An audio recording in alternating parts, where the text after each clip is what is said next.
नव्या कर प्रणाली धारकांना मोठा दिलासा। 3 लाखांपर्यंतचं उत्पन्न करमुक्त, 3 ते 7 लाखांपर्यंत 5% तर 7 ते 10 लाखांपर्यंतच्या उत्पन्नावर 10% टॅक्स। जुन्या कर प्रणालीमध्ये कोणताही दिलासा नाही।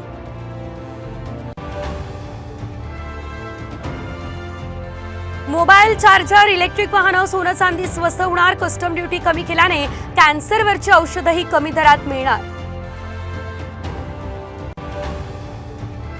बजेटमध्ये महिलांसाठी 3 लाख कोटींची तरतूद। रोजगार निर्मितीसाठी 2 लाख कोटींचा निधी।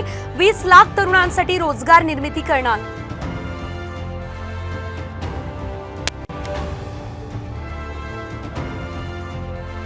कृषी क्षेत्राच्या विकासासाठी केंद्र सरकारकडून 1.52 लाख कोटींची तरतूद।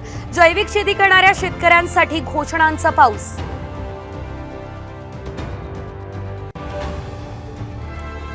बजेट सादर होताच शेअर बाजारात पडझड। सेन्सेक्स 500हून तर निफ्टी 200हून अधिक अंकांनी कोसळला।